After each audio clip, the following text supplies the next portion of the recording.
السلام علیکم ورحمۃ اللہ وبرکاتہ۔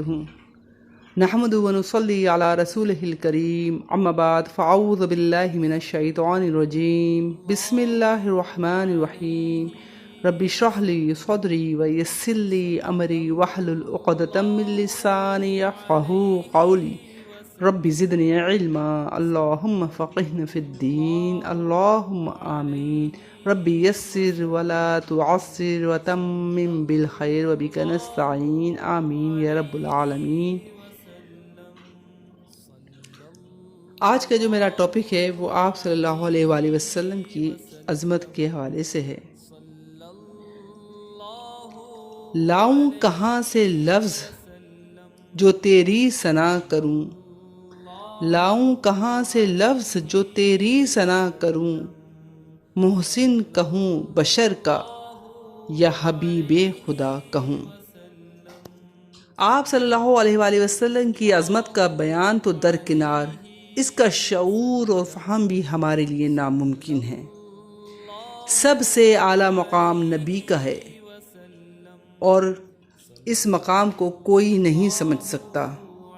آپ صلی اللہ علیہ وآلہ وسلم نے بھی فرمایا کہ کوئی بھی میرے مانند نہیں۔ آپ صلی اللہ علیہ وآلہ وسلم مکہ میں مبعوث کیے گئے، جہاں پر نہ سبزہ تھا نہ پانی تھا۔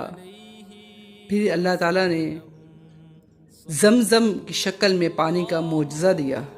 ابراہیم علیہ السلام نے اپنے بیٹے اسماعیل علیہ السلام کے ساتھ مل کے اللہ کا گھر، جسے بیت اللہ شریف کہا جاتا ہے اور خانہ کعبہ بھی کہتے ہیں، وہ تعمیر کیا، اور ابراہیم علیہ السلام نے دعا بھی کی، اے اللہ ان لوگوں میں سے انہی کے اندر سے ایک رسول کو مبعوث فرما، اور جو ان کو تیری آیات پڑھ کر سنائے اور ان کا تزکیہ کرے اور انہیں کتاب و حکمت کی تعلیم بھی دے۔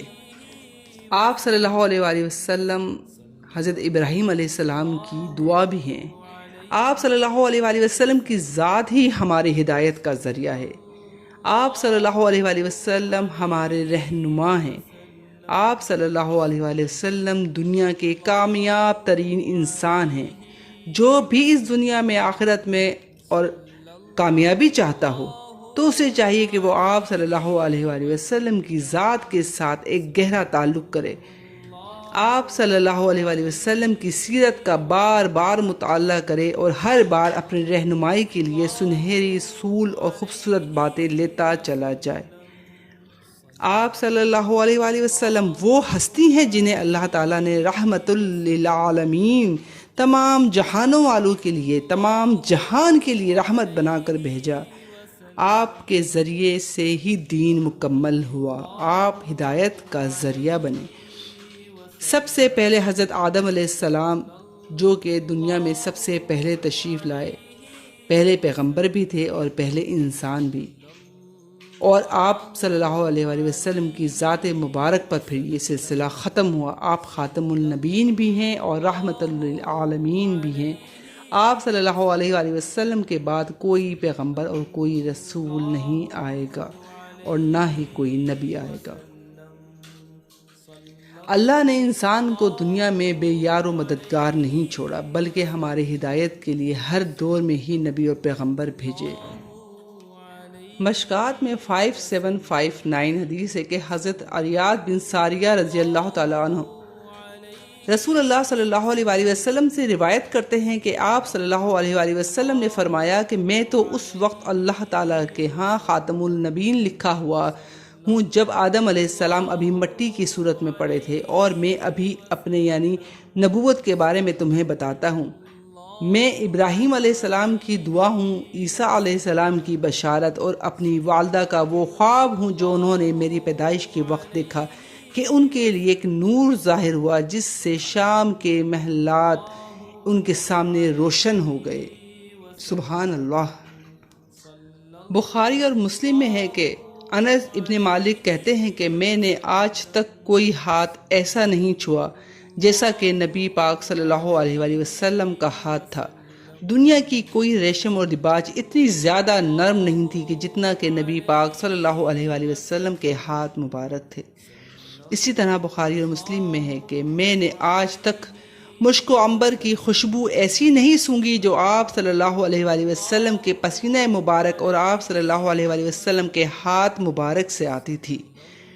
مسلم شریف میں حدیث ہے کہ ایک صحابی کہتے ہیں کہ حضور صلی اللہ علیہ وآلہ وسلم نے اپنا ہاتھ مبارک میرے سر پر پھیرا تو کہتے ہیں کہ ایسا لگتا تھا کہ جیسے نبی پاک صلی اللہ علیہ وآلہ وسلم نے کسی عطردان کے اندر سے ہاتھ نکال کر میرے سر پر پھیرا ہو، اتنا زیادہ خوشبودار تھا۔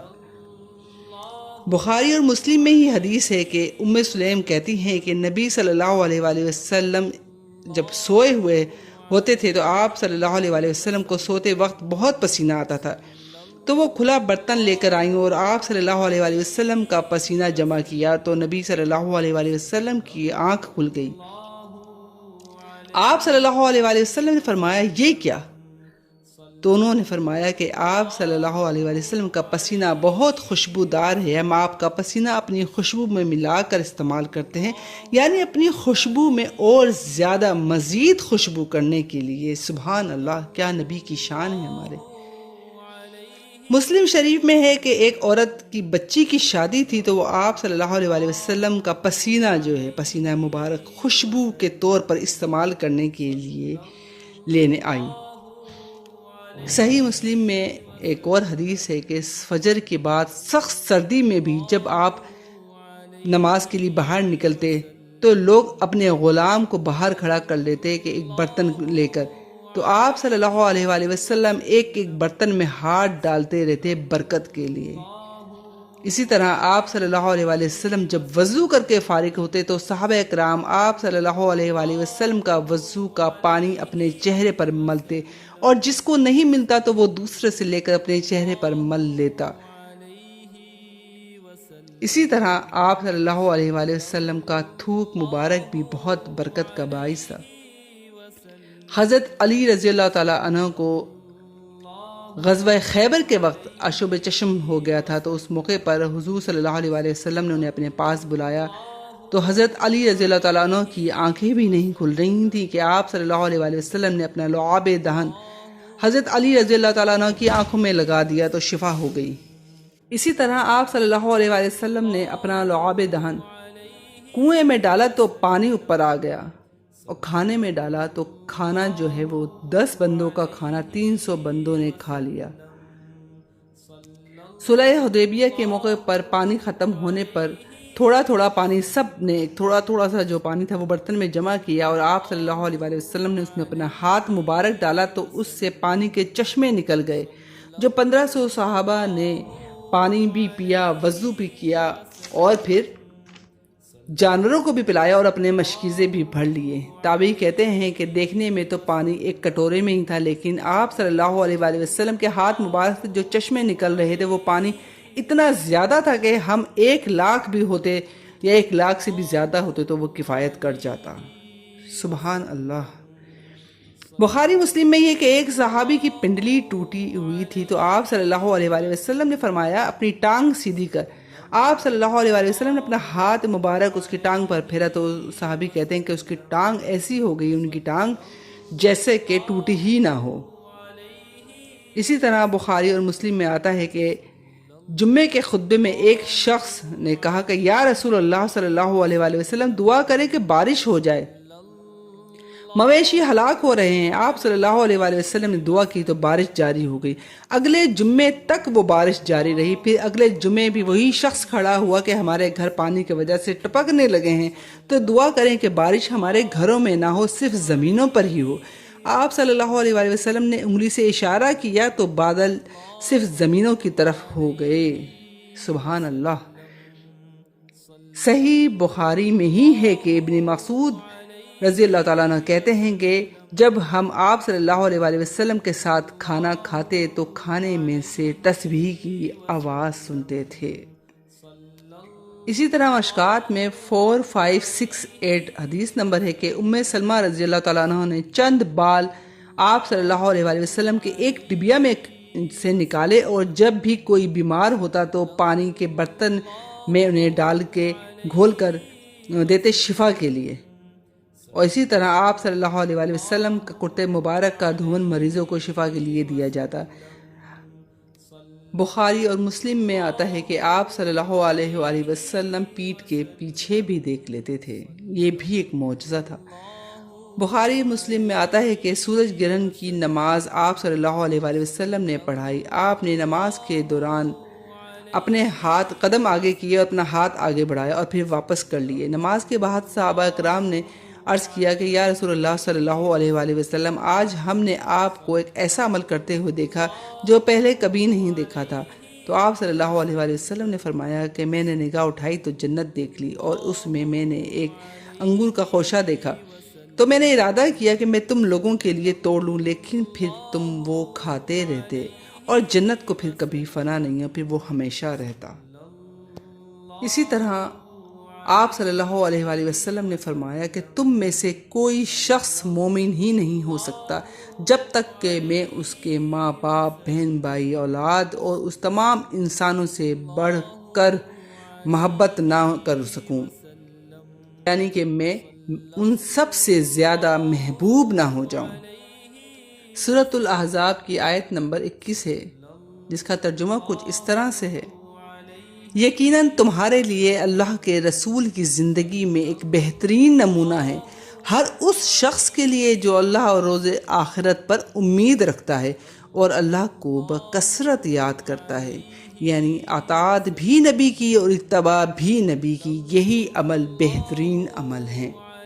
سورۃ الاحزاب کی آیت نمبر 36 ہی ہے کہ کسی مومن مرد اور کسی مومن عورت کو اللہ اور اس کے رسول کے فیصلے کے بعد اپنے کسی امر کا کوئی اختیار نہیں، کوئی اختیار باقی نہیں رہتا، اور جو اللہ اور اس کے رسول کی نافرمانی کرے تو یقیناً وہ سرہی گمراہی میں پڑا ہے، اور حدیث ہی میں ہے کہ ہر بدعت گمراہی ہے اور ہر گمراہی جہنم میں لے کر جانے والی ہے۔ سورۃ الاحقاف کی آیت نمبر 32 ہے: اور جو اللہ کی طرف بلانے والے کی بات قبول نہ کرے گا وہ زمین میں اللہ کو عاجز کرنے والا نہیں، اور اللہ کے سوا اس کا کوئی حمایتی نہیں، یہی لوگ گمراہی میں ہیں۔ سورۃ الاحقاف کی آیت نمبر 9 اور 10 ہے کہ آپ صلی اللہ علیہ وآلہ وسلم فرما دیں کہ میں رسولوں میں کوئی نیا یعنی انوکھا نہیں ہوں، اور میں نہیں جانتا کہ میرے اور تمہارے ساتھ کیا کیا جائے گا، میں تو صرف اسی کی پیروی کرتا ہوں جو میرے طرف وحی کی جاتی ہے۔ سورۃ الجاثیہ کی اس آیت نمبر 7 اور 8 ہے کہ ہر جھوٹ بولنے والے گناہگار کے لیے خرابی ہے، یعنی ہر وہ شخص جو جھوٹ بولتا ہے اس گناہگار کے لیے خرابی ہے۔ وہ اللہ کی آیات کو سنتا ہے جو اس پر پڑھی جاتی ہیں اور پھر تکبر کرتا ہے، یعنی حق بات کو نہیں مانتا، پس اسے دردناک عذاب کی خوشخبری دے دیجیے۔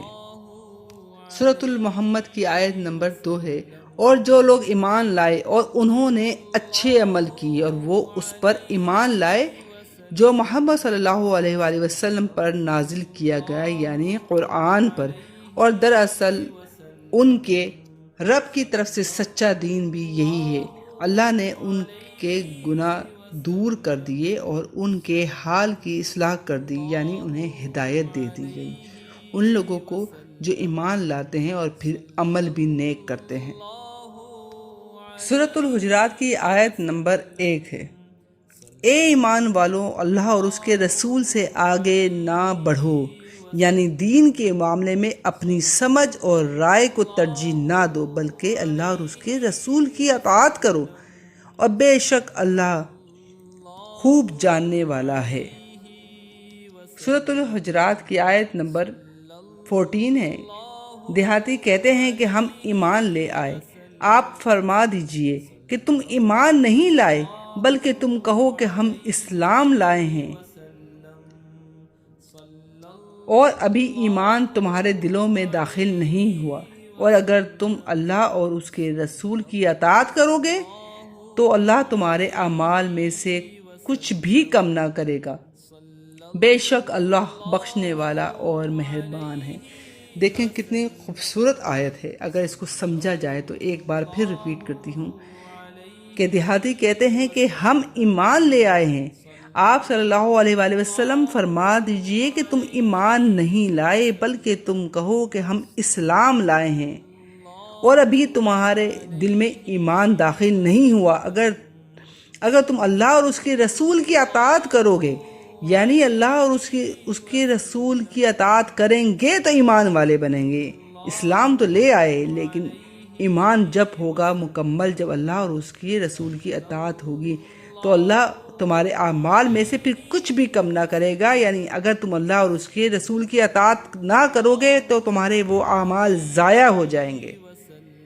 جو اللہ اور اس کے رسول کی اطاعت کے خلاف اعمال کیے جائیں گے، وہ سارے اعمال تم تو اچھے سمجھ کے کر رہے ہوگے، لیکن وہ سب کے سب غارت ہو جائیں گے۔ اسی طرح سورۃ الحجرات میں یہ آیت نمبر 15 ہے۔ دراصل مومن تو وہ ہیں جو اللہ اور اس کے رسول پر پکا ایمان لے کر آئیں، پھر شک و شبہ نہ کریں اور اپنے مالوں اور اپنی جانوں سے اللہ کی راہ میں جہاد کرتے ہیں، یہی سچے ہیں۔ سورۃ القمر کی آیت نمبر 40 ہے۔ بے شک ہم نے قرآن کو نصیحت کے لیے آسان کر دیا ہے، تو کیا کوئی ہے جو نصیحت کرے؟ تو اللہ تعالیٰ تو فرما رہے ہیں کہ نصیحت کے لیے قرآن آسان ہے، تو آج ہم قرآن سے کیوں دور ہیں؟ نصیحت حاصل کرنے کے لیے قرآن اور احادیث کو کیوں نہیں دیکھتے؟ ان کتابوں کو کھولیں، یہ ہماری نصیحت کے لیے بھیجی گئی ہیں، اور جب اللہ تعالیٰ نے فرما دیا ہے کہ میں نے نصیحت کے لیے قرآن کو آسان کر دیا ہے، تو پھر سمجھیں قرآن کی جب آپ پڑھیں گے سمجھیں گے تو آپ کو لازمی سمجھ میں آئے گا، لیکن ایسا نہ ہو فرقہ واریت سے ہٹ کر پھر آپ اس کو سمجھنے کی کوشش کریں تو انشاءاللہ ضرور سمجھ میں آئے گا۔ اگر آپ اپنی سوچ کو محدود کر کے اس کو سمجھیں گے تو کبھی سمجھ میں نہیں آئے گا۔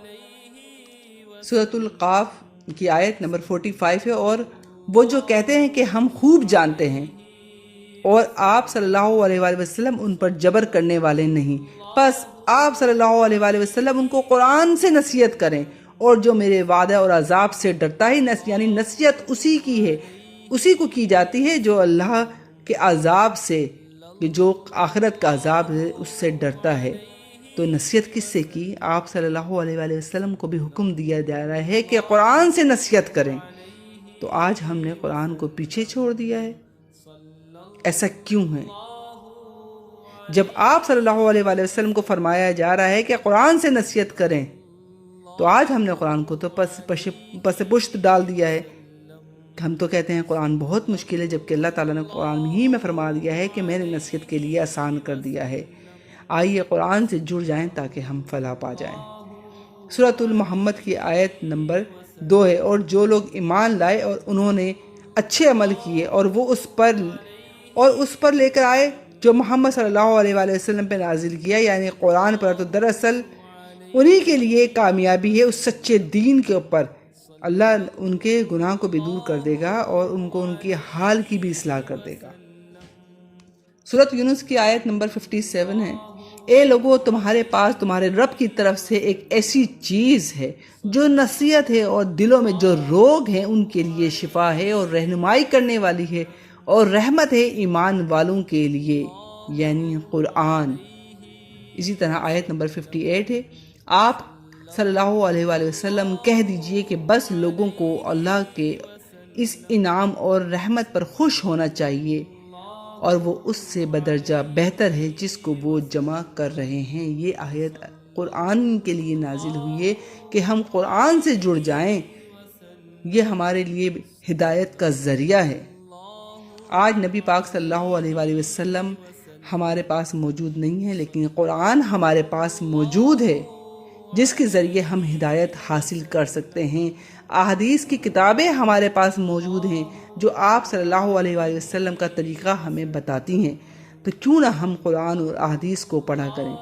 مشکات میں 2005 حدیث نمبر ہے کہ آپ صلی اللہ علیہ وآلہ وسلم نے فرمایا، بہترین کلام اللہ کی کتاب ہے، اور بہترین طریقہ آپ صلی اللہ علیہ وآلہ وسلم کا طریقہ زندگی ہے، یعنی دین میں، اور بدترین کام وہ ہیں جو خود سے نکالے گئے ہوں، اور ہر نیا نکالا ہوا کام گمراہی ہے، اور ہر گمراہی جہنم کی طرف لے کے جانے والی ہے۔ اب آپ سوچیں جو ہم اعمال کر رہے ہیں کیا وہ سنت کے مطابق ہیں، چاہے وہ کوئی سے بھی اعمال ہوں، جو دین سے جڑ رہے ہوں۔ آپ صلی اللہ علیہ وآلہ وسلم کی ذات کے ساتھ جو ہم کام جوڑتے ہیں کیا وہ کام آپ صلی اللہ علیہ وآلہ وسلم نے کیے، صحابہ نے کیے؟ آج جو ہم کام کرتے ہیں کیا وہ سنت کے مطابق پڑھتے ہیں؟ جو کام دین سے جڑ جائیں، جو اجتماعی طور پہ کام کیے جاتے ہیں، جو سب ایک ہو کے کام کریں، وہ کام دین سے جڑنے والے کام ہوں، تو وہ طریقہ کار بھی سنت کا ہی طریقہ ہونا چاہیے۔ اور سنت کا طریقہ ایک ہی طریقہ ہے، یہ نہیں کہ میرا طریقہ الگ ہے، کسی اور جگہ میں، کسی دوسری ملک میں کوئی اور طریقہ، کسی اور مسلمان ملک میں کوئی اور طریقہ ہو۔ نہیں، سنت کا طریقہ ایک ہی طریقہ ہے، طریقہ وہی ہے جو نبی پاک صلی اللہ علیہ وآلہ وسلم نے ہمیں حکم دیا یا کر کے دکھایا ہو۔ بہت ہی سورۃ الاعراف کی آیت نمبر خوبصورت آیت ہے 157 اور 158 ہے، توجہ سے سنیں۔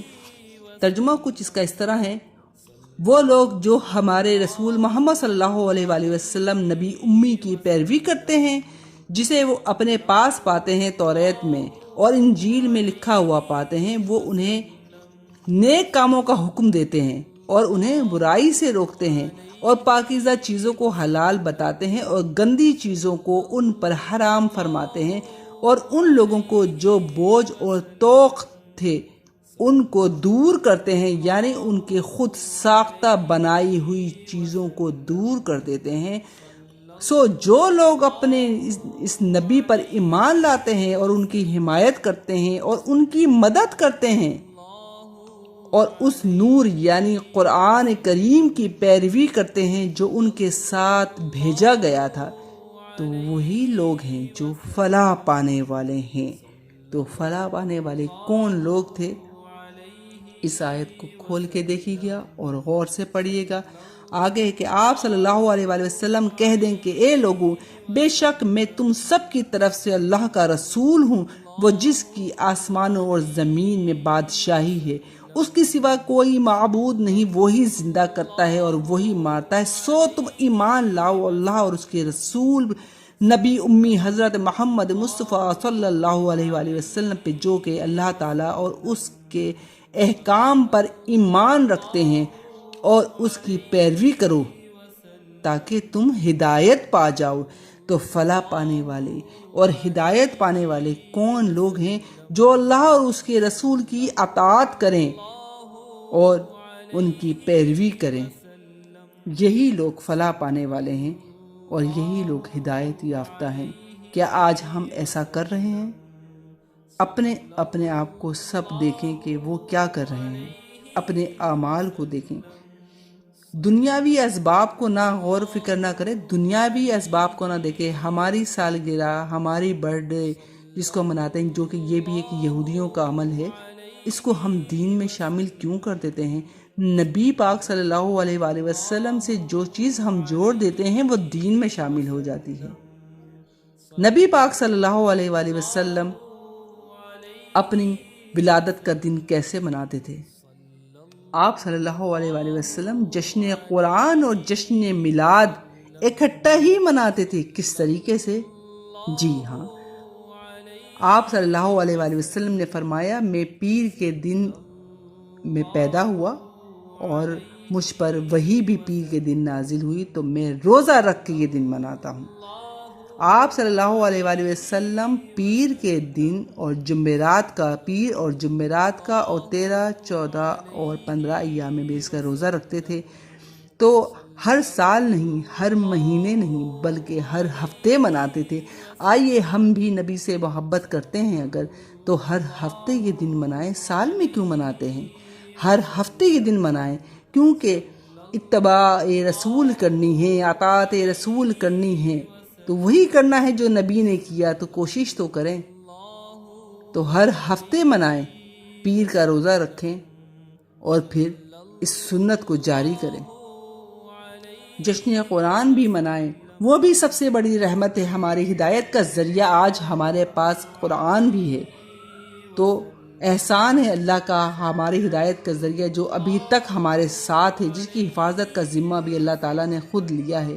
پھر قرآن کو پڑھا کریں اور سمجھا کریں۔ اللہ تعالیٰ نے قرآن کو بہت آسان کر دیا ہے۔ احادیث کی کتابیں، آپ کی سنت کی جو احادیث کی کتابیں ہمارے پاس آپ صلی اللہ علیہ وآلہ وسلم کا طریقہ جس سے ہمیں پتہ چلتا ہے ہمارے پاس آج بھی موجود ہیں، تو ان سنت کی کتابوں کو کھولیں، قرآن کو کھولیں اور انہی سے جڑ جائیں اور ان لوگوں کی پیروی کریں جو آپ کو قرآن اور احادیث سے جوڑیں، ان کتابوں سے جوڑیں جو اللہ سے جوڑیں، انہی کی باتوں کو سنیں جو اللہ اور اس کے رسول کی کتابوں کی طرف لے کر جائیں۔ جو ان سے دور کر دیں تو آپ ان سے دور ہو جائیں، کیونکہ وہ پھر آپ کو گمراہی کی طرف لے کر جائیں گے۔ جو قرآن سے دور کریں وہ آپ کو گمراہی کی طرف لے کر جائیں گے، جو احادیث سے دور کریں وہ گمراہی کی طرف لے کے جائیں گے۔ محبت یہ کیسی محبت ہے، نبی سے محبت یہ کیسی محبت ہے کہ نہ تو اتباع ہے اور نہ ہی اطاعت ہے۔ اپنے عمل میں آپ صلی اللہ علیہ وآلہ وسلم کی اطاعت لے کر آئیں، جو انہوں نے کر کے دکھایا، جس چیز کا حکم دیا تو اس کو اپنی زندگی میں شامل کریں۔ آخر میں ایک حدیث بھی آپ کو پیش کر دیتی ہوں، مشکوٰۃ میں 165 ہے کہ میرے بعد تم بہت سی اختلاف دیکھو گے تو اس وقت تم میری سنت اور میرے خلفائے راشدین کی سنت کو لازم پکڑ لینا اور اسے پھر داڑھوں سے پکڑ لینا، یعنی مضبوطی سے پکڑ لینا۔ تو آج پھر ہم نے یہ چیزیں کیوں چھوڑ دی ہیں؟ وہ کام جو بعد میں شروع کیے گئے ہوں ان کو دین میں شامل نہ کریں۔ کی محمد سے وفا تو نے تو ہم تیرے ہیں، کی محمد سے وفا تو نے تو ہم تیرے ہیں، یہ جہاں چیز ہے کیا، یہ لوح و قلم تیرے ہیں۔ اس کے ساتھ ہی اختتام کرتی ہوں اور دعا کرتی ہوں اللہ تعالیٰ سے کہ اس میں جو غلطی، جو کوتاہی اور کچھ الفاظ میں کے اتار چڑھاؤ میں مجھ سے کوئی غلطی ہو تو اللہ تعالیٰ مجھے معاف فرما دے اور صحیح کو اپنی بارگاہ الہی میں قبول و منظور فرما دے، اور جو بات حق ہے وہ ہمارے دلوں میں راسخ کر دے۔